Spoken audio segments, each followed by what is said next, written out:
Today's episode of This Week in Startups is brought to you by Walker Corporate Law and GoToMeeting. Sign up for GoToMeeting and use the promo code START to receive your free trial.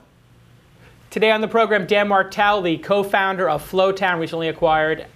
Tyler will drop some insights, and we'll take an Ask Jason. All that and more right now on This Week in Startups.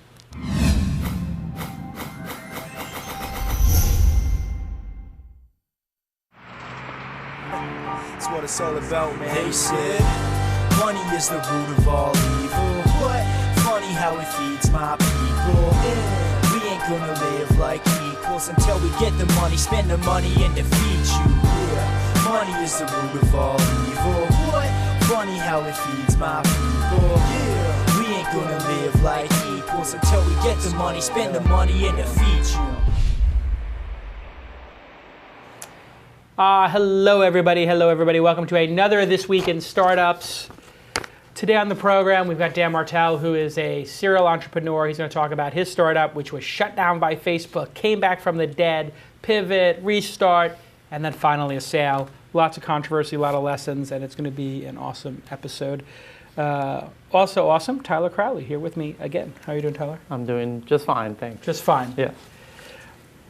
Peachy, you might say. Peachy, yeah. Really? Things are good for you? Yeah, not too bad. Really? Yeah. What's so good? Excited about being in Europe and yeah, all that kind of good stuff. Yeah. Okay, great. Hey, something else that's really great that you need to know about is GoToMeeting. GoToMeeting. Hey, GoToMeeting is the way I do all my meetings. I literally was in an investor meeting for a really interesting social gaming startup right before the show, and it was in GoToMeeting, and they were just showing me their desktop, video, the whole thing, back and forth, back and forth, back and forth. GoToMeeting is the best solution for doing web-based conferencing, or if you're on an iPhone, or if you're on an Android phone, or if you're on an iPad. I use it constantly. It is my favorite piece of software, period. No, it's not my favorite piece of software, period. I probably would say that's, I don't know, Tower of Madness or Angry Birds. There's a couple of games I like probably a little bit more than GoToMeeting, but I love GoToMeeting. It is awesome, and if you would like to use GoToMeeting, please use the promo code START, and you'll start your free trial. What a great application. I mean, we use it. I have to say, somebody, I mentioned this briefly to you. Somebody recently sent me an email and said, suggested, rather than a call, let's do a GoToMeeting. And it occurred to me, normally I'm the person asking people, let's do a GoToMeeting. Yeah. And then to have them say it to me. Right. It made me think like, he scored a point in my mind as opposed to the other solutions. The other solution. I'm going to use a serious solution. Right. I paid money for it. Right. It does HD properly. Right. It always works. You know what? I'll tell you. I've been on like 5 board meetings. That matters. Like I wonder if the other people that I've been on like 5 board meetings where people tried to use free software to do this. Right. And 5 out of 5 times we started half an hour late. And it makes me go bonkers because you set aside 2 hours for a board meeting and there's people calling in from all places, and we spend half an hour of like super important people, much more important than I am, and everybody is just, it's just terrible. But if you use GoToMeeting, it'll all go flawlessly. Your meeting will start on time. You'll look professional. You'll use the HD. You'll use the screen sharing. It's just going to work. Hey, and they're a supporter of this program, which we only do white label advertising on this program, which means in order to sponsor the program, Tyler's got to love the product. I've got to love the product. Everybody's got to love the product. I stand behind GoToMeeting, and I use the product. They get my 4-star rating. And Tyler, they get his 5-star rating. All my ratings are 4 stars. 4 out of 4. Do you have a 4-star standard? 4-star standard. No, you have the 5-star. No, I do 5, yeah. You do 5, so you give it 5 out of 5. Sure. Okay. Very good. Okay, so today on the program, Tyler told me about a really cool entrepreneur who has been through the ringer. His name is Dan Martell. Welcome to the program. Thanks, Jason.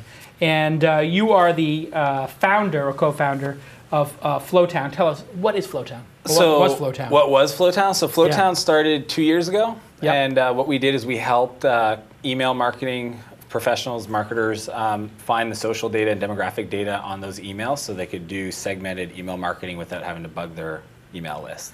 So, fancy way of saying probably you match an email with a social media profile. Social and demographic, yeah.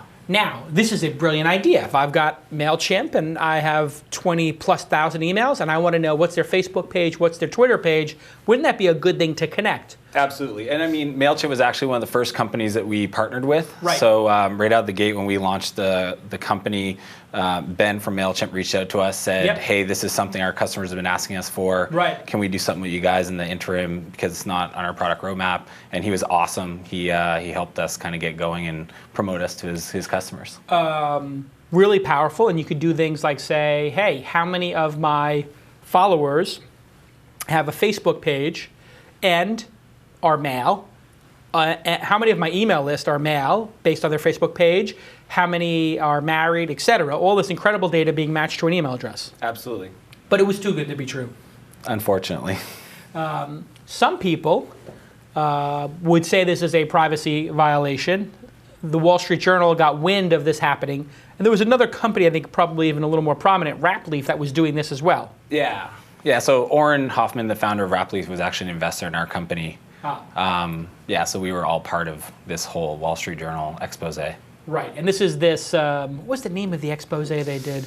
It had like a really compelling name, but they did 7 days of it.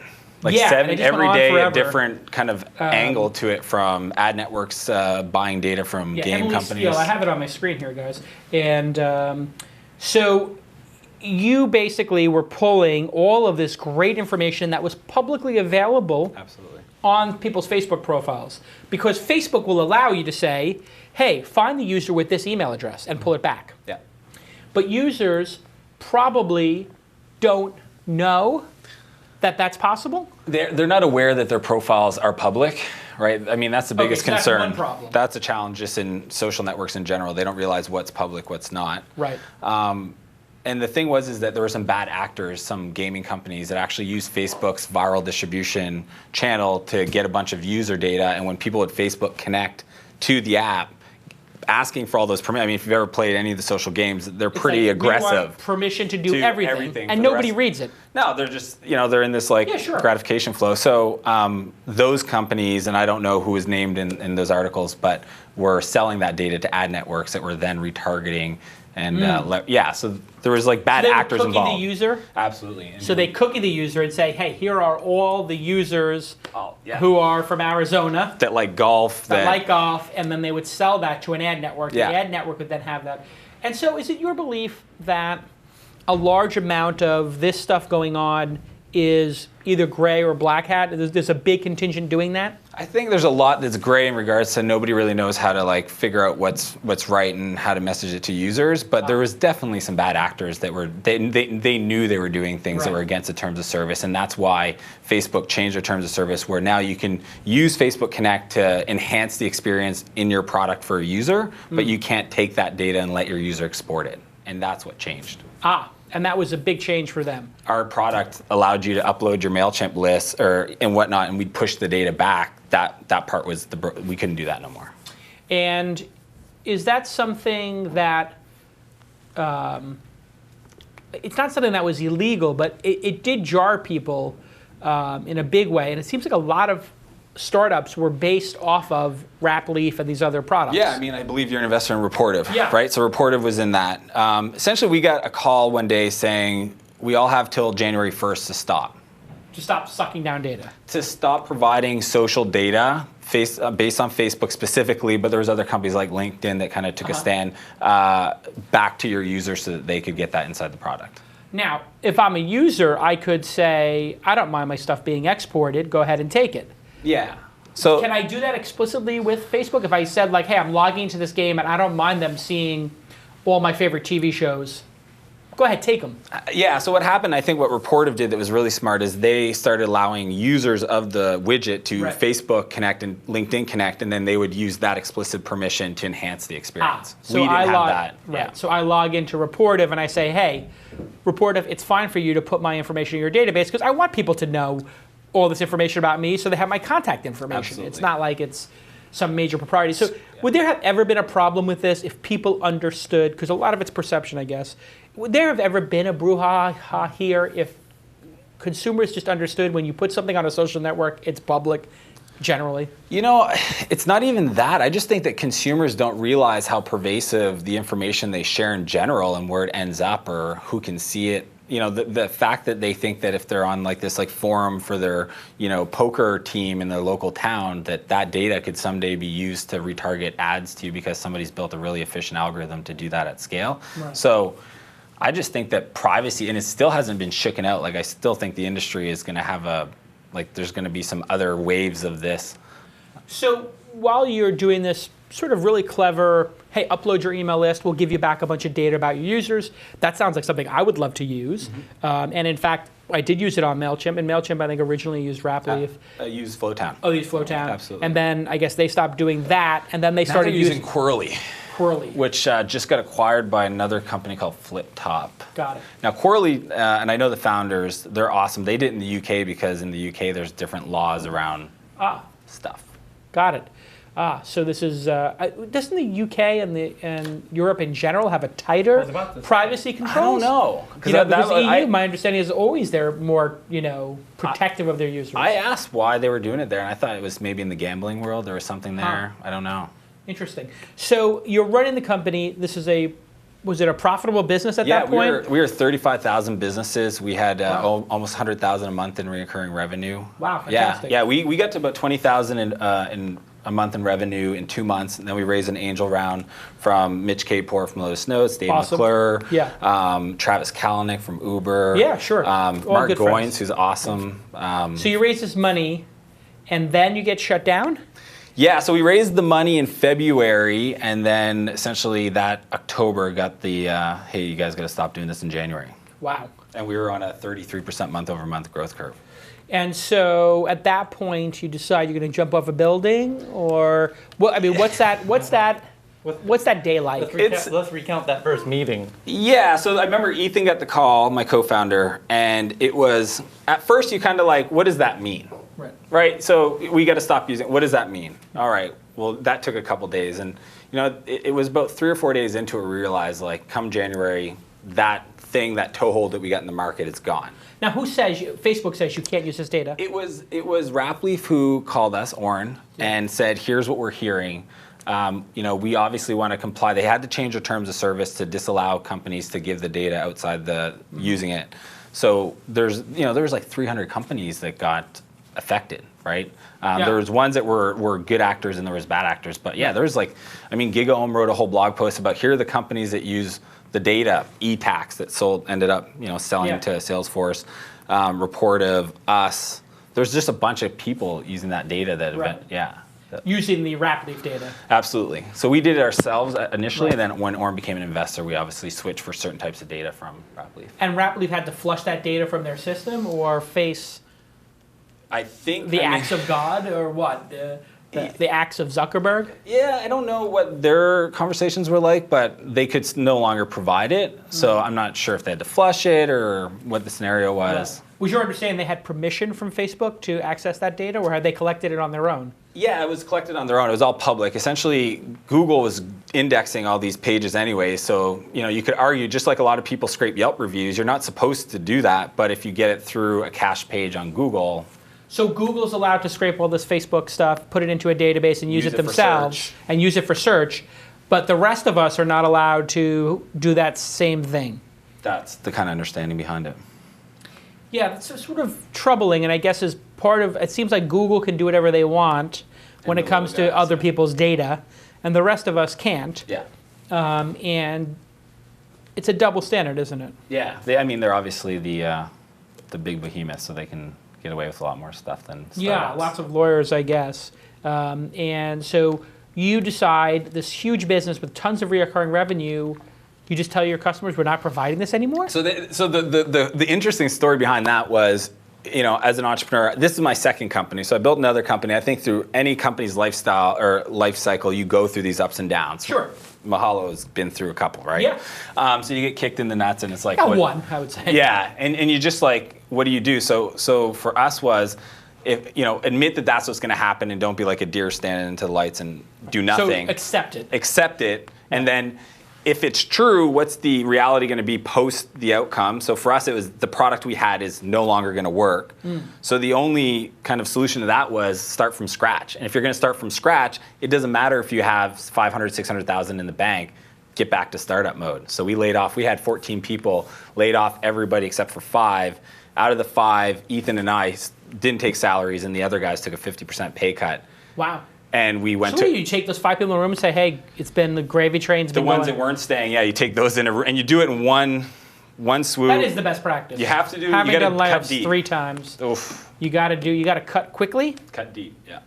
And how do you do it humanely, in your estimation? Because these are your friends. Absolutely. Yeah. How did you approach being a real mensch about it? It was really kind of this conversation was bring them in a room, explain to them what happened, showed them how much we appreciate everything they've done to get us to this point. Right. But we have a responsibility to our investors to create value, right. And we don't even know what that new value creation thing's going to be. So we have to go back to startup mode. How did they take it? They totally understood. I mean, they knew that we weren't. It wasn't it wasn't something we did, so they weren't going to blame us. It kind of sucks because some people are like, only a month or 2 with the company, right? And they left other jobs to come work for you in some cases. In some cases. So that makes you feel terrible. Absolutely. But isn't the part of that conversation isn't even that conversation? It's when you're hiring people and you make it known, like, we are a startup company. We could be shut down tomorrow. Well, do people do that? I mean, I do that. We do that. We do that. We tell them, hey, startup is super risky. Super risky. Yeah. It's very binary, high payoff, high risk. Awesome experience. But I mean, it was even on that note, when we were starting Flowtown, I had made some money in my last company. And the way I did it with Ethan, who was a first-time entrepreneur, was for every $1 I put in, you'll have to go raise 25 cents from your friends and family. And he would get on a plane, go to Baltimore, and come back with a check. But I said, tell them that you may never, ever see this money ever again. That's the startup world. It's not a get-rich thing. Yeah, you do that with the investors, but also the employees. I think it's a good idea, Tyler. Is to let them know exactly, how risky it could be. Yeah. I wondered, have you hired any of those back since, or we hired one guy back? Yeah. So that typically happens too. You get through the problems. You get through it and come back and. So. What do you say to Dave McClure and to Mitch Kapor? I mean, these are really big names in the industry. Steve Anderson from Baseline Ventures. Yeah. What we did, and the lesson I learned again from previous experiences, don't go to them with a problem, then say, what do we do? Right. So what we did is we laid everybody off. We kind of gave them a heads up that there was kind of things going on, and we're going to figure it out and get back to you. Went into a room, whiteboard, and asked the question, what problem do we care about solving in our space that our customers would enjoy? Because you have an asset, right? You have an audience, people have written about you, you're known for something. What product can you put into that thing and hopefully get some more traction? So that's what we did. We went back, built 3 prototypes. One was called Timely, which is optimized Twitter, Facebook messaging. Other was Spider-Man, another one called Ambassador, and those are the project names.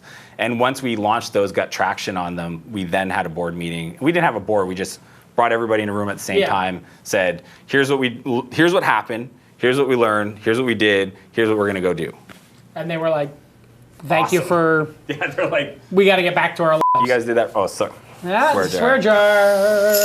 They said, just keep us posted. They were. I mean, it was still early, and when you're doing. Did you launch all 3 to see which would stick? That was the whole idea. Yeah, we said we're 5, so we all pretty much are technical. So 2 people, and 1 person. We built all 3. And what were those? Run through each. Spider-Man was. So the problem we were trying to solve was it's hard to find really great content to share on your social streams to engage your community. That was Spider-Man. If you're a flower shop in Atlanta, what's great content that's relevant to your industry you could share to keep yourself active? Timely was a problem we had, which was we were always sharing information, but we noticed there was better times throughout the day to share it. But instead of having to kind of learn that intuitively, why don't we look at your previous engagement and optimize and create a queue and a bucket where you just tweet, you schedule something, and we'll figure out when it's going to go out. And that one actually got great traction. I think today the product had 45,000 registered users in the last 8 months. So here it says, 69 of my last 199 tweets did not reach their full potential. Here are some hours Timely might have used to optimize those tweets: 4 p.m., 9 a.m., 5 p.m., 10 p.m. Try it for yourself. And so what did you do? You just looked at the click-through rate or the retweets? Retweets, ats, and clicks. If it was clicks, were you doing, because you are very tight with Eric Ries, right? Yeah, Eric's been awesome. So you guys, was this like fundamental lean startup type approach to each of these? Yeah, I mean, the thing is like lean startup, again, not about money, it's more about process and learning. We didn't know like it's hard to build anything that people care about and that's unique. And the reason why, even though Timely definitely was unique and creative and people got it and it grew the best, more so than the Ambassador, which is one we doubled down on, there's also this element of creating a venture backable business, right? And I didn't feel it anywhere. Another Twitter tool or Facebook scheduling tool was the thing to bet the money on. So, and then the third product, Ambassador, was this idea of how do you identify your most passionate raving fans, invite them into your inner circle as a company and ask them to do stuff that's mutually beneficial to both them and the business. Unpack that a minute. What does that mean, mutually beneficial? Ask them to retweet, to bookmark, to link? Yeah, so the first version of that, if you want to call it the MVP, was the frustration as a company, especially you guys have a bunch of employees at Mahalo and This Week in Network, is when I have news, I just want them to give me access to their stream. Like, why should I email them asking for a tweet? It's like, hey, give me permission once a week to tweet something if it's relevant to the company. So Ambassador, the first iteration. That, huh? Oh, it was awesome. His eyes just lit up. So we built it for 500 startups. They have all these mentors, and once in a while there's like this big news or whatever, and instead of emailing us, it's like, look, dude, just put it through this channel, and I get an email saying, Dave wants to tweet this, approve, and it goes, and it's scheduled. Wow. So Dave wants you to tweet it from your personal account. Yeah, they just announced a new something, and he has 100 mentors. So if I click it, it retweets it, or it just tweets it from you? It approves it, and it queued it using the Timely algorithm. Wow. Yeah. So if you have, I see. So if I got, if we had 500 contributors. You'd invite all the contributors to connect. They still have the option to not do it. Yeah, they get the email saying, Jason wants to send this out, are you cool with it? Go. And they don't have to like schedule it, tweet it, link it, shorten it. And then I assume I can see who's, the most who's the supportive. biggest, who's doing it. I had the same exact problem. I had the same problem in my company because a major rift in the company because there were 5 or 10 people who were like, my personal stream is my personal stream. And then me as the founder, I'm like, well, why are you working for this company if you're not proud of it? And they're like, well, I am proud of it, but I'm not proud enough to share it. And I'm like, well, that's kind of a problem for me because like if you're not proud enough to share it, and they're like, well, I'm a developer, nobody cares about me tweeting about, Mahalo's latest thing or whatever. I'm like, yeah, they I kind of have a problem with that, and so what do you think about that? Like, is it who owns the personal tweet stream? And it's interesting because it kind of goes back. People do want to put their, like I've had people say like, hey, make sure you tweet me back, and they give their personal one. Yeah. During our airtime, Yeah. So they're building their social following while working for Mahalo or This Weekend. And I think that's the thing. It's like as people become micro celebrities or have this following, there's an asset that kind of goes with you to an employer. And if you're an employer that has a social profile like Mahalo, and you can leverage that to build your following, shouldn't there be some reciprocity involved in that? Yeah, I think it's all new rules. I mean, it's totally. I basically told everybody in the company, I'm going to base compensation and raises in the future on, half on your social and your support of the company and half on, your actual performance. People really were upset about that. But I was like, so the first thing I would ask people in reviews is, show me your blog. Show me some examples of you showing your Mahalo and tweeting it and Facebooking it. And they wouldn't. And people were just like shocked. And I'm like, I told you guys 5 times. Like I'm looking for you guys to support it. Yeah, but we also factor that in hiring. It's like how socially connected are people. I think that's the better way to do it, is to just factor it in when you're hiring. Yeah. No, but I mean, we profile for that it's a factor in hiring. Like, no, I know, but let's face it, we would still hire a great person if they didn't have a social media profile. Yeah. But now I don't know if that's the case. I think we probably would say, you know what, if you don't have a social footprint, maybe we'll wait for somebody with it. If that's your core business too. If you're a social media product like we were and you're not on social, I can't have you coding because you don't care. It is a huge, huge asset as an individual to come into a company today with 10,000 Twitter followers or 5,000 Twitter followers. You look at that? Yeah. I mean, you ask for people's Twitter, Facebook, and do you do that research before they come in? Yeah, so there's, I think it was in a book called Inbound Marketing written by Dharmesh Shah from HubSpot and his co-founder, and they had this whole section on the kind of the new age of recruiting, and it's, I forget what it was called, the title, but he outlines a job description that pretty much says like, don't send me a cover letter, just send me a link to your Facebook, your profile, to things you've written online, because that is the future of of somebody's value to a company. I mean, there's a premium. If somebody has 20,000 Twitter followers and they're willing to get involved and excited about your business and share that, what's that worth? Did you have massive legal bills after all the Facebook stuff and all the lists? Did you have a lot of CYA? Or no, nothing. No, we were lucky. No, it was kind of like this whole, there's bad actors and you guys unfortunately are caught up in it. Yeah. So just do what's right and there won't be that. Got it, right. So we did that. What about raising an angel round? That's got to cost $10,000, $15,000. So our legal counsel's Gunderson, and what they did was do deferred. So and it wasn't until we had an outcome, either an A round or an exit like we got, that they got paid. So awesome. Yeah. Good segue. Scott Walker Corporate Law is a longtime supporter. Actually, he's a supporter of a lot of the things we do. Scott is awesome. You know Scott? Oh yeah, Scott. That's one of my favorite startup lawyers. He's he's the kind of guy out there creating content for startups. Got it. Yes. Okay. So good. You know him. And so Scott has been coming to all the events we throw, even from the TechCrunch 50 days to the launch days. Open Angel Forum. Open Angel Forum. He's always tried to support the startup community here in Los Angeles. Really nice guy. And he specializes in representing first-time entrepreneurs and entrepreneurs of all types. But really, he's really good with the first-time entrepreneurs, I have to say. And all the lawyers at his boutique firm have 10 to 20-year experience in startups from some of the biggest firms. And there'll be no junior associates or that kind of nonsense handling your case. Scott Walker encourages fixed fees, billable hours, reward inefficiency, is what he told me. And what that basically means is he'll give you a flat rate to do projects for you. He's got all kinds of ways of saving money, and I highly recommend you give him a call directly at 310-288-6667. You know, that's the kind of guy he is. He'll give you his direct number, 310-288-6667. He just loves, he could be working at a big firm. He has a genuine passion. He's got a genuine passion for the startup space. Give him a call, 310-288-6667. What a great guy that Scott Walker is. And as I've said earlier in the program, hey, it's whitelisted advertising here. If you're not on the whitelist, you can't advertise. It's sold out for months. If you want to try to get it in Q1 or Q2, call Mo at This Weekend. But you have to be on the whitelist. And Scott Walker certainly is on the whitelist. What a great guy helping startups with Scott Walker Corporate Law. Thanks for sponsoring the program. Okay. So tell us about the acquisition. You guys have 5-10 people in the company. I assume these new products are getting a little bit of traction. Yeah. So the ambassador product ended up we narrowed the aperture. That's kind of how I looked at it. We launched this product. You know, we didn't want to build essentially a spam Twitter tool. When was this time frame wise when you had It's short. No. You were told in October you need to shut down by January. When did these come out? Yeah, so October we announced you asked how do you tell your customers? So we wrote a blog post letting our customers, we shut down registration, whatnot. We called all of our API vendors, wanted on the phone. Many early customers got a call from Ethan or I. We were pretty, how would you want to be treated if that happened to you? Because I think a lot of people forget that startups die so often or just go out of business that there's no protocol for doing that, and it's just you don't want to create a bad taste in new consumers' mouths for startups. Then they won't want to use them, right?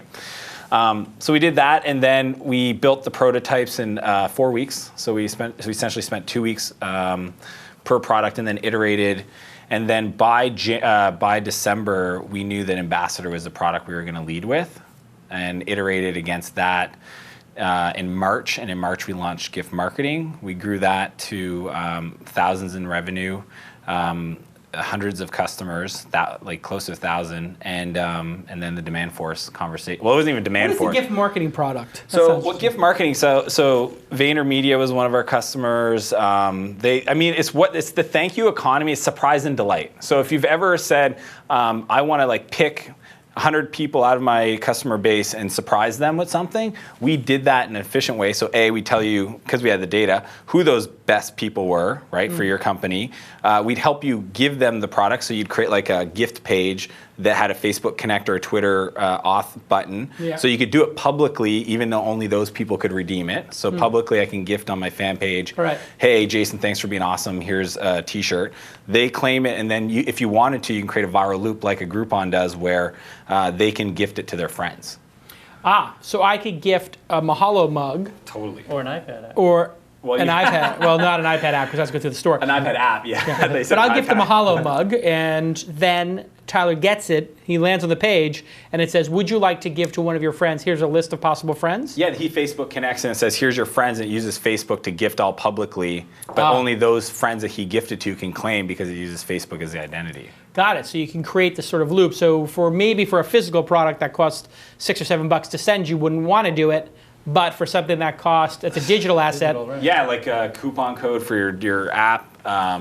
Discount. Or if I did like something like, hey, here's a special episode of This Week in Startups that it's just a short interview with somebody awesome. It's only available. I could put it through that. Yeah, because what's the benefit to me for doing that as opposed to putting it out publicly? So in the PR space or the social media, it's called a surprise and delight campaign. So you kind of seed it with the people that you want to recognize, and then it's a sad campaign. Yeah, and then like getting the ability for them. It's a sad campaign. What's a sad campaign? Surprise and delight. Yeah. Oh. SAD. Okay. Dude, Gary will probably take that. Right now. Gary Vaynerchuk here. Yeah. You have to SAD. Make them sad. Make them glad. SAD. Surprise and delight. Boom. Let's go, Jets. Let's go. But the thing that we found interesting was coffee shops started using it, and they would give a physical card with a link to free coffee. So the regulars would come in, they'd say, hey, Tyler, thanks for coming in, here's a card. Tyler would get it, go to the link, he'd get another cup of coffee the next time, but then he could give up to 10 to his friends. The claim rate was 60%. Wow. Yeah, so 60% of the people that got the claim through Facebook. And so the point of surprise and delight is to show appreciation and maybe gather some new customers. When do I get their contact information? When they Facebook Connect. So then you get their email. Email, data, you know who your customers are. Interesting. So that is the key thing. So if I wanted to build my mailing list, totally, I could do that. Or if I wanted to give 50 tickets to a conference to people, and then they each got 3 tickets to give away for free, I could get their email addresses, put them on my mailing list, and then I grow that way. Yeah. That's a fascinating idea. Yeah. So, that is available, that gift marketing is available as a software as a service product? It was, yeah. It was, but you took it off the market with this DemandForce now plug it into their product. So DemandForce is what? You sold to this company? So DemandForce is an awesome company that most people haven't heard of. Mike Maples is one of their early investors. They have, I don't know what I can publicly say, but a couple hundred employees growing at a very fast clip. And they started with the vertical of dental, and they allow for retention and email marketing for dental, as well optometry, and they have 9 different verticals now. But they're the leader in those spaces. So it's sort of like lead gen, if you will, but social lead gen? For our product, why it fits so well into theirs, absolutely. So they didn't have a social component. So they did text, so they did appointment reminders, scheduling. They did some social with like a Facebook scheduling and stuff, but they never had a way to publish through the social stream. So Timely's already integrated into the D3 platform. Right. And then the gift marketing is a way that inside their product they have a referral dashboard, who's their best referring customers. Got it. So now they can plug in these gift marketing automation This stuff. is sort of a whole new channel that didn't previously exist. I mean, you had email marketing, you had direct marketing. Social marketing. And now the social marketing. When people hear social marketing, they just think, oh, you're tweeting or you're Facebooking. But there's a whole nother underground going on. It's like word of click marketing. Word of click. Yeah, that's the way I look at it, because word of mouth requires us to talk. Word of click means I've shared something in my social stream and people can experience or understand it by clicking into it, and that's the exchange. And those tools just they exist in this sort of underground of social media optimizers. The guys that know. For the guys that know. But it's sort of a hidden thing. Totally. So what's the cleverest thing you've seen somebody do? You don't have to say who it was, but what's the most clever social click, word of click you've seen anybody do? Describe it. I mean, just simple. Give me a specific. What I liked recently, I'll say it's Kissmetrics. Yeah. On their blog, they pre-queue up tweets. So instead of just reading the article at the bottom, they'll grab the one-liner tweets and will preset them there for people to quickly click and share, because they know what's optimized. So they'll actually, the sound bites, the data points from that blog post. Plus they know what they want you to say anyway. And they know what's going to convert. So they'll feature, you're saying they'll feature I've seen tweets. Them do, I don't know if it's on their latest, They'll essentially write the tweet for you and insert it in the footer of the blog post. Like that's pretty brilliant. That's just smart. You just should do that. Yeah. So it's already filled in. Yeah. It's click to tweet. Click to tweet. Because they know what's going to convert best to more people coming back. So they don't let the title or the person get creative. They're saying don't make me think kind of concept. What also makes it they have a much more likely to tweet it if it's already and that's the future. Like SEO, it's really you need to get the social shares to really prime the pump even. And how much of SEO now is driven by tweets, in your estimation? I don't know. Because it was 0% 3 years ago. Totally. What percent is it now? So in regards to SEO or traffic, I mean, people discovering. Well, let's just say, let's take both of those. Let's take SEO, direct SEO, moving you up in the search rankings. Obviously, you don't know the exact, but how much? What is your guess to how much it plays as a role? I'm going to say probably 15%. Huh. And do you think that Facebook likes and Google Pluses are another 15 each, or that as a group they're all 15? Yeah. They're all 15%. So yeah. You're going to get your rank with Google, and if you and I are equal, and you're number 3 and I'm number 4, but I get more tweets than you, maybe I move to number 3, you move to number 4. Yeah, and depending on who's tweeting your stuff. So Jason Calacanis or Kevin Rose or Ashton Kutcher going up the tweet stream, depending on the number of people, that is going to affect it. I think so for sure. So you get some big name to tweet something. It could have an impact on SEO. Yeah, because it's like the big site that has a high page rank linking to you. It's just social version of that. Interesting. And you think Google actually knows everybody's follower count and is looking at those tweets saying, move this stuff up, move that stuff down? Yes. Absolutely, yeah. Yeah. What about Google Plus? I mean, this is a huge strategy now for them to get you to like in their ecosystem. How much of a role do you think plussing something? Because, I mean, obviously in the search results, they're showing which one of your friends plus something right there. I mean, that's social search. We designed that at Mahalo years ago. And now it's actually in the biggest search engine ever. And a lot of other companies had thought about it. It's incredible how much of the original Mahalo ideas are in there, right? Yeah, like all this stuff, the early, like, the content, the social stuff, the Q&A, I mean, that was... Well, you know what I like to tell people is we got to where the puck was going, and then we got checked. Boom! Both sides, bing! And Google checked us. But that's okay. We moved to where the puck's going in iPads, and hopefully we don't get checked again by somebody. What's another thing that somebody's done that you looked at and you go, that is social marketing genius? Specific things, you know? Campaigns or... things that really moved a product. The new, I mean, something that I liked recently that Hipster did with their recruiting, where they built a package. They essentially built an ideal package for the type of person. So they were recruiting web developers, and they called it the Hipster job. I don't know if you saw this. And they created like, here's what you get if you refer somebody. So instead of doing like $5,000 referral, they would actually create this like product package, which is brilliant if you think about it, because people can associate themselves to, I think it was a lifetime supply of PBR beer and an iPad and a Fixie bike and all these. So like there's definitely like this word of mouth social component to that I thought was brilliant. Somebody in that Here it is. company's a born marketer. I'm pulling it up right now. Yeah. Here it is. Yeah, you could... we're hiring, apply, or refer a friend. You could win $10,000 a year. All the social hooks they have in there, and I think they have a LinkedIn. Nobody's seen this LinkedIn job application button. Is brilliant. What is that? Click, see if it's. I think they have it where apply, and you can have a LinkedIn, and if you click it, it pre-populates your resume from your profile. Oh, it's wow, beautiful, isn't it beautiful? Like, I haven't seen it, but I don't see it. It should be on there at the bottom by the apply. Well, let's see. What is Hipster? If they don't, they're missing the boat on that one. Apply. If they have, do you have a LinkedIn button? No. Missing it.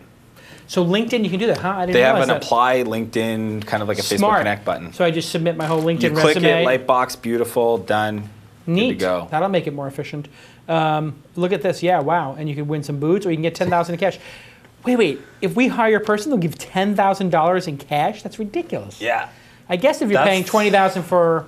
It's 20% of first year. Yeah, I never pay that.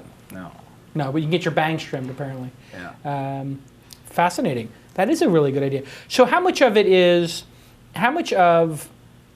social media is just doing something unique, the purple cow, versus doing something really strategic and technical like your tools provide? I think they kind of they have to be together, right? You have to have like a gift that's worth talking about, so you want people to socially share it. So, and then you have to optimize the funnel of the sharing action so that it's put in the right place with the right intent, with the right messaging to get somebody to do that.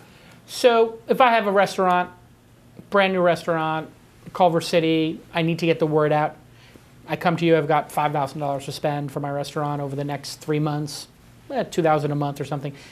how would you spend that? How would you so this is tell me to spend that? So this is the premise of gift marketing, was that we figured once companies, because of Groupon and other daily deal site, understood their cost to acquire a customer, which most small businesses for the history of time have never understood that. They don't. Right? You have to get like $1 million plus to finally start thinking we should figure that out to understand marketing spend. It's too much money. You need to have like 5 quants working for your company. Exactly. But if Groupon was helping companies understand that. So if they did all the work. Yeah. And all they had to do was agree. Yeah.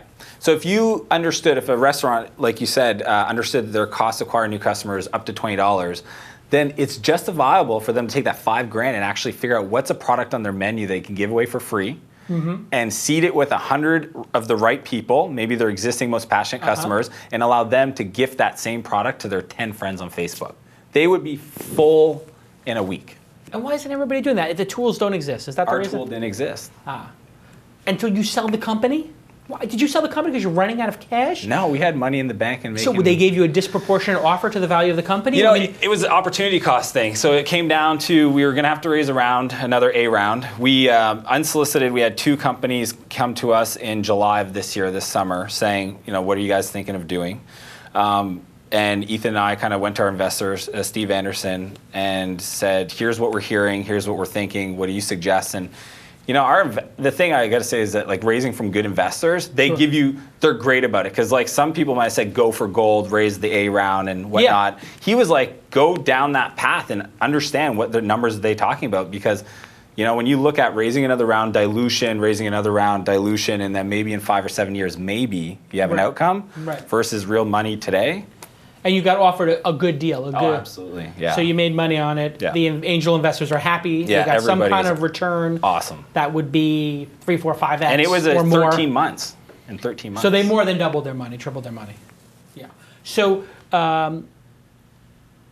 but the investors actually, like a Mitch Kapor has made so much money, he doesn't actually care if he makes double, triple, or 10 times or whatever. He was willing to go long or go short, depending on what you wanted. Yeah. That's the sign of a great investor, right? That's what most entrepreneurs don't know. If their first time, they don't even know that that's something they should look for. They look sometimes just for the name brand or whatever. Right. And then they get stuck with an investor that says, that 10 million is not interesting enough for us.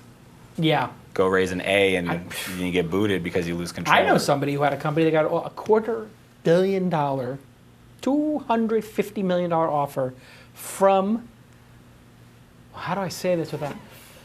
I could say who the acquirer was. So this is not last week, but in recent history, they got offered $250 million. How long have they been around? A good number of years, like, let's say Mahalo range. Okay. Backed by a good VC. They got offered $250 million 2 years ago for this advertising-related thing. They don't take it. We want to go for more. The advertising network and advertising technology business has sort of collapsed. If anybody who follows it knows, right? And so there's too many of them, too much technology, too many ad networks, whatever. Now the company is struggling. He's looking at like not a flame out, but a nice $30, $40 million exit with that kind of money put in, plus liquidation preferences. Founder could have made $50 million. Is now going to make $0. Mm-hmm. 18 months later. Wow. That sucks. Get ready to kill yourself. I mean, unbelievable. This is why control in your company is kind of important. You guys maintain control, absolutely. I assume, because there's only an angel round. You probably only diluted yourself 15, 20% in the angel round. But you didn't feel there was enough opportunity there to raise an A round? So people or you just needed to take money off the table because you got bills to pay? What is it? You're engaged, right? Yeah, I had to buy a ring. No. What's the story? Here's the real reason I tell people is when we started the company, the reason why I started, I wanted to solve a problem for social marketing for small business owners. My brother sells houses. It's the most non-sophisticated industry in the world. And when he started his company, he decided to go direct to consumers, not use real estate agents because they're a big waste of money. And I helped them through that process. And I just realized there was no product in the market like a MailChimp for email, for social. And when we nailed gift marketing and found out that our real big customer was PR agencies that were doing product sampling, and our customers now became, thousands a month per sale, but 6-month sales cycles. We got away from the low touch, no touch. Yeah. business, and I didn't like the customer. Yeah. So by success, we went down this path, and I was like, oh. That's $40. That's $40. That's a question from Paul. Do pay-by-tweet products that let people pay for something with their tweets actually create traffic for a brand? He's referring to things, I guess, like Adly or what was Bindu's company? MyLikes, is that one? MyLikes, yes. Yeah. She was on the program. Yeah. What do you think of MyLikes? I think MyLikes is, they're going down, there's something there. I don't disagree, there's something there. The problem is, and we learned it in the referral marketing space, that as soon as you pay somebody or there's a known outcome, like a financial outcome for doing an action, you dilute the value of that thing. The magic's over? It's diluted. I don't think it's over, but you might get a third of the traffic you would have got if the person otherwise said honestly themselves, like you do with the whitelisting, like, we love these products, they wouldn't be allowed here if we didn't, that kind of thing. Right.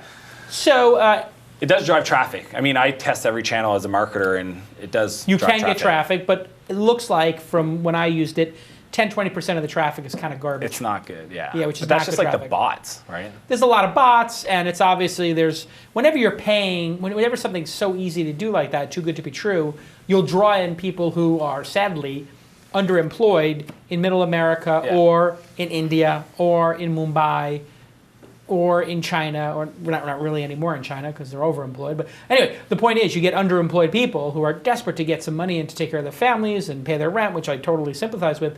But then they start doing all kinds of crazy stuff. Yeah, then it's kind of like the problem with affiliate networks that don't have a strict, they get affiliates running amok on their brand. Yeah, it's when you basically create an incentive system that's so powerful that people learn how to game it, optimize/game it. Yeah, something between the two. I mean, you could create a mechanical Turk to get people to tweet. Arbitrage, if you got it. You could just arbitrage. Yeah. I get people to tweet something. That's a great idea. Or click through. I get people to click through for a penny on something that I'm getting paid 5 cents. That's a good margin. That's a 80% margin. There's not enough inventory on there to make it work, but it definitely would. Yeah, and that's what they get clever trying to do. Also from Paul, what about tweet sweepstakes? Are these valuable in creating traffic? I've had a lot of success with doing little sweepstakes. Sweepstakes are one of the #1 contest creation, like follower sweepstakes, hashtags, Facebook sweepstakes. They're the #1 thing you can do to build your following. Is it the #1 thing you can do to build your following? I think so. I became the #2 user on Twitter because I said I'll give away a MacBook Air if I beat Obama. Yep. Got to second place, never had to give away the MacBook Air. Ashton did that with the Nets, right? With CNN, here's what's the outcome going to be. I mean, sweepstakes, it's funny what people do with the chance to win, not actually getting anything for it. Right. It's actually right. That's true. What do you think? And there's a company called PunchTab that seems to be pretty interesting that's working in this space. I really like PunchTab. Yeah, that seems to be a very interesting one. Yeah, they're on to the idea behind Ambassador. I think they solved it better than we did. Really? Yeah, I will say that. Like when they launched and we were doing Ambassador and we were trying to figure out the most passionate people. I mean, One True Fan was in that space. I think they got acquired recently. Yeah, that's why for us, like, where do we want to go in the market? Gift marketing really made a lot of sense for us. Yeah, it was really interesting. First instant loyalty program. We had them on the program, PunchTab, right? I believe we had him on the program, yeah. When they were very early. Yeah, I think he's Canadian and he's send file, some file sending. It was send file. It was Chamath's first investment. That's right. Yes. Yeah. So how soon before this stuff all collapses on itself? I mean, is this going to cause, people start, I always hated pay-per-post, right, because it was covert. I mean, it had to be annoying for you to have those kind of idiots in the market. Yes? Yeah.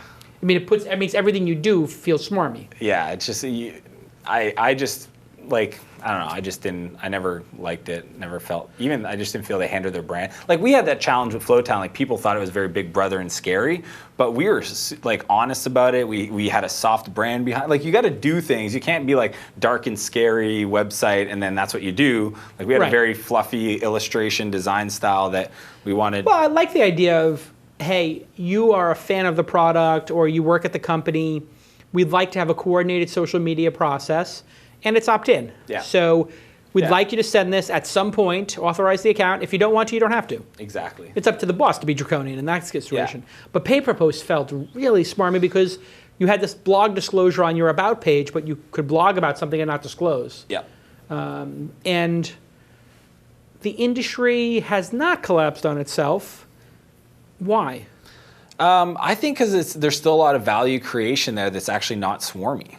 So let's say there's 30% that's kind of still in this unethical or gray area. There's still 70% that's really good, right? Like companies like Wildfire are creating a lot of value for their users. You know, like asking people this to opt in to then push a message out is a good, I think, really good for both people involved, the employer and the employee, just making it more efficient. Right. So I think there's a lot of companies you'll see do more of that, even optimizing tweets and stuff. Yeah. And what do you think of Twitter as a company as it's gotten bigger? The founders are all gone now. It's been like rotating founder show. Now they're all gone. The original investors have been pushed out now. Yeah. Or they opted out, whatever it is. You know, Fred Wilson and Bijan from Spark and Fred from Union Square, both are out of there. They put Dick in. Dick was their guy from FeedBurner. Yeah. Fred's guy. Jack comes back and gets rid of every product managers. I mean, what is going on with that company in your estimation? So I actually recently met with a founder that was he got acquired, and you know, the challenge for him is, he mentioned, I can't mention names, is that there's people sitting next to him that's worth $30 million, and there's no more hustle, right? He would actually wish they left. People are falling in rich. Yeah, he's just like, I wish they would just leave because they want to like build interesting, cool stuff, but they're obviously in the system that has inefficiencies because those people are still sitting there. Got it. And that made a lot of sense when you kind of... Yeah, I mean, Facebook has gone through that as well, but I think... Mark Zuckerberg has kept everybody hungry by not letting them sell in the secondary market. He's holding everybody and saying, ain't nobody selling nothing until we get, and I'm going to keep the company from going public, and I'm going to keep that carrot really far out because we got to deliver some product. Smart. Although people are still leaving. They're still top people are still leaving.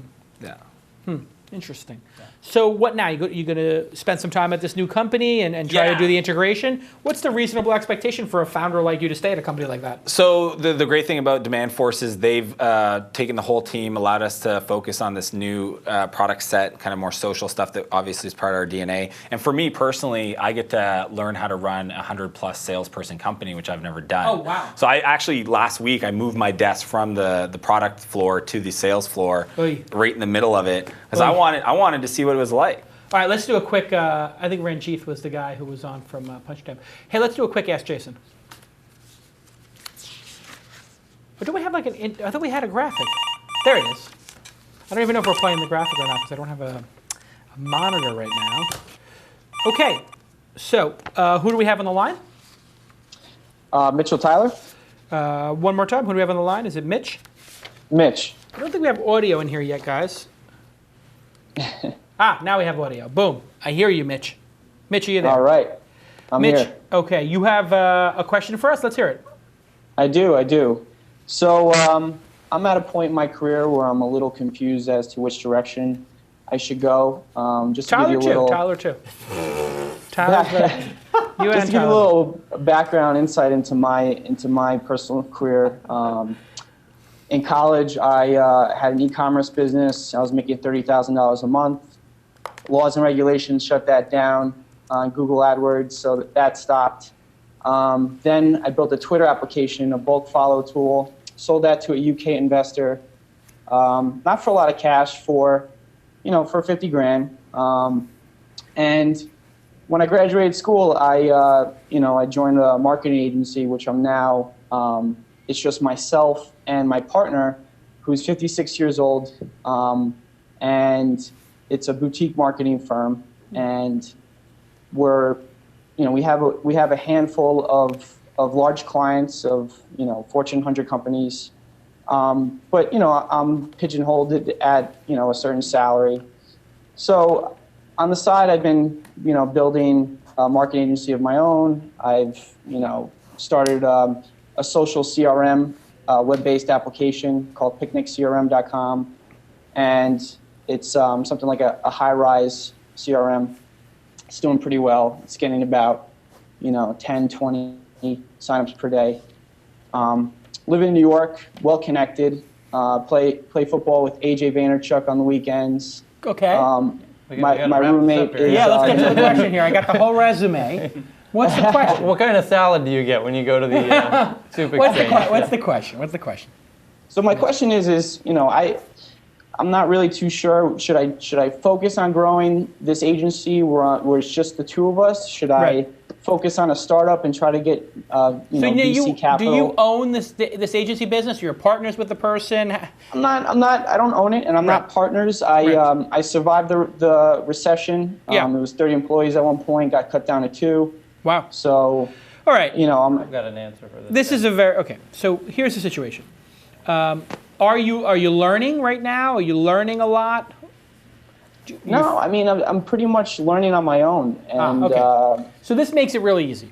If you're at a job and you don't have equity in it, and you stop learning, it's a pretty good indication that you're done, because you're not gaining equity in something, you're not learning, and you're a young guy. You need to be in a job where you're constantly learning and challenged. That's the number one thing, because the number one investment you can make is in yourself.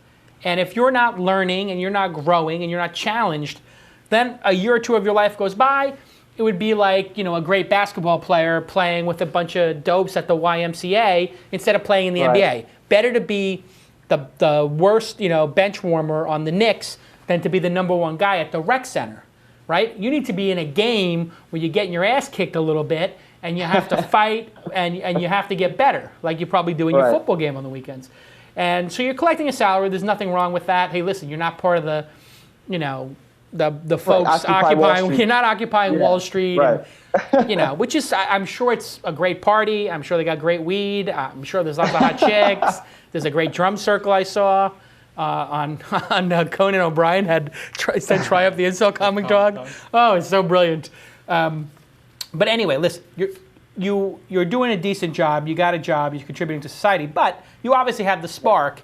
And let me tell you something. That job's always going to be there for a guy like you. You're always going to be able to get a job. So the worst case scenario is if you go off and do your own thing and you fall flat on your face, you're going to learn a lot more than you did at your current job, and you're just going to go back. You're a technical guy, right? Right. Yeah, I'm a front-end developer. Yeah, if you're a developer, there's nothing to lose. Now, what I will say is it's very lonely to be a single developer. You need to be with a tribe. And the reason I'm saying you should be with a tribe is because it's depressing to be working alone. It's depressing to be working at an agency with all these clients coming in and out, and they're totally ungrateful, and they always want to cut the price down, and it's never on time. What's that? Client services suck. There's no doubt. Yeah, the clients are, God, it's like anybody who goes into a client business, I understand why you do it. And I've advised people to get client revenue before because it's the easiest revenue to get. But my God, then they start calling on the phone. I mean, you've had these clients. They want it done faster, they want it done cheaper, and they want the quality increase. And you're like, well, they want to do a webinar. They want to do everything, and then they don't want to pay for it. I hate them. The clients are terrible, these things. So anyway, you need to get out of that. But I don't think you should go off on your own because you don't have all that experience, and it's going to be lonely. This is what you need to do. You need to go find a startup that's in the early stages that you can believe in, and you like the guys or gals who are running. Right. So I would go look for a Techstars, or Y Combinator, or Launchpad, or any of these fine incubator systems, and get yourself and start going to those events and align yourself and get on Hacker News and say, hey, I'm a co-founder, I'm looking for co-founders. Find something interesting where you have in your marketing brain can help, and align yourself with them and get in early and get yourself 5 points in a company or 3 points in a company. Like the early employees, that's possible. If it's just the first, 3 months of a company. I mean, maybe if you get in there after a year, it's only 1 point. But 1 point's a lot more than 0 points, and you're going to learn more. Any thoughts? Your initial question was, should you stick with what you're currently doing? And the answer is no. Yeah, I think internally that the answer is no to that. And so the question is, what do you do? And the reason that it's no is because you're not passionate about what you're doing. Right, and you're at Steve Jobs. Which is, that's fine if you're married with a house and, 45 or whatever, but you're at a phase in your life where this is your chance to make glorious mistakes. Yeah. Right. I mean, you said you're well connected, so my question to you is, how supportive are your parents in the event that, you need to move back in the basement? Are you in your parents' basement right now? No, I'm actually in Union Square in Manhattan. Okay. Then you got plenty to lose, so go for it. Yeah, you should go for it, man. Make the big mistakes. What do you think? I like the idea of what you said about joining an incubator. When I moved to the Valley 3 years ago, I cold emailed Paul Graham, and I said, I have no clue what I'm doing. I moved here. Here's what I'm good at. And he said, do the marketing stuff. He says most of the founders are technical. They have no marketing business person. And I offered up my services to the angel investors. So that's how I met Dave McClure and Jeff Clavier and a bunch of these guys and helped their portfolio companies. And through that, eventually I saw a need for Flowtown, but I could have easily kept going with that. So if you're a great marketer, that's a great skill set for he's a developer marketer. I mean, he's the double threat here, man. Yeah, that's the unicorn. Yeah, and he's young, man. I mean, you're going to crush it. If you find yourself in a rut, normally I wouldn't advise this. Yeah. But with the Steve Jobs book being out, maybe you should just drop acid, and that will like really. Yeah, Tyler, please don't. Please, Tyler, wait. Please do not advise the Ask Jason. This is not Ask Tyler. Okay. If you would like to do, you get to give advice after I give advice. Okay. Okay. You were like.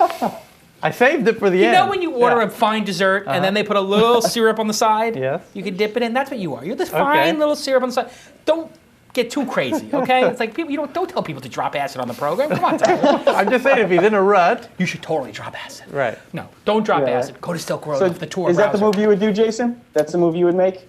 Yeah, I would totally drop some acid with you and figure out your next move. No, do some mushrooms or something. No, don't do mushrooms. I would say, if you're gonna do, if you're talking between the two, I would definitely say mushrooms over acid. I would say get a bottle of port and a nice cigar, and that's the way J. Cal would do it. Plants don't. You don't hear the intergalactic voice on port. You got to take some risk, and you know what? I get a little bit of a tone in your voice that you're a little depressed. That's why I'm saying. Yeah. And I think the reason you're depressed is because you're not with a team of hunters and killers and samurai and gladiators, and that's where you long to be. You're a pack animal. Humans are pack animals, and the rabid dogs and samurai need to run together, and they need to go kill. That's what you need to do, and you're not doing. Go. I'm got a keg out of this show. I know. I got to go get it. It's $10 a pop. You owe 20, and I owe 10. Damn it. God, here's a 20, and here's a 10. Boom. And now the jar's getting filled. All right, you know what? And the next time I'm in New York, we'll get a cup of coffee or something. And you're in LA, you come by Mahalo, and we'll give you the tour. Thanks for calling in, and go crush it. Get out there and do some good. All right. I appreciate Very it, good, Jason. Mitch. Good call, Mitch. That was a good call. I like that one. All right. Let's start going through our thank yous now as we get towards the end of the program here. Dan Martell of Flowtown, congratulations on your success. Thank you for bringing it as a guest. You really did a good job of giving us an inside look at all the social media nonsense and tools, and it's crazy. As much as people say it's all BS, we didn't even cover. There's a ton of truth that there are these tools and this little secrets going on. There's these little secrets and techniques that are really creating impact. I mean, marketing is changing fundamentally. Totally. It's amazing. And, it's everybody's looking over here at, like, how many Twitter followers you have. But that's not what it's about. It's about the data and the process and this sort of viral loop. The data is the part that, a lot of people talk about metrics-based marketing. There's a lot of cool stuff being done now. I just want all those email addresses, goddammit. That's what I love. I love getting my MailChimp on. I get all those email addresses, and then when I market in the future, I have the killer thing is, I just write something super intelligent or, insightful, and then I send it to people, and they reply. I mean, that's the key, isn't it? Making content that's awesome? Yeah, Can you work on something like that makes me an intelligent tweeter? That one's tough, dude. That one's tough. Anyway, it's coming. Dan, congratulations on selling your second company. Congratulations coming back from the brink after your company almost failing in a total embarrassing flame out. It's always great to see somebody recover. I mean, the plane was going down. Yeah, it pretty much. The plane was going down. You lost an engine, you're losing altitude, and you figured out a way to get the draft under the wings and glide in for a nice exit. Congratulations to you and your team on that.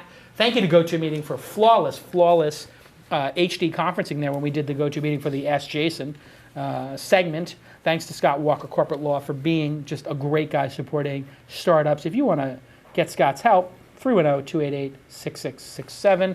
And thank you to Mitch for not taking Tyler's advice to drop acid, and for listening to Jason when I told him to go out there and kill and maim. But don't kill and maim on acid or something like that. If you have a question, you can email it to askjason@thisweekend.com. Follow us on Twitter @TWiStartups. Also, go to thisweekend.com/email and give us your email address so we can tell you who's coming on the program and when we publish the latest episode, all that kind of other good stuff. And Tyler, anything else? Another Zero Inside episode. And I'm storing What's them up. going on? Yeah. Are you having an inside blockage? Yeah, I need to go on vacation. Well, we're going to Paris. It's been two years since I've been on vacation. If people are watching this, we're probably in Paris right now. Yes, we are. As people are watching this, That's we're in Paris. Technically, yes. What will we be doing? I'm taking you to Pool au Pot. Will you eat chicken at Pool au Pot since we're taking a one-day break? Yes. Me too. This is my first chicken I've had in like 2 months. But oh man, Pool au Pot, you're gonna love it. We're probably there right now. While you're watching this, we're at Pool au Pot in check the Instagram. Yeah. All right. Thank you, everybody. We'll see you next time on This Week in Startups.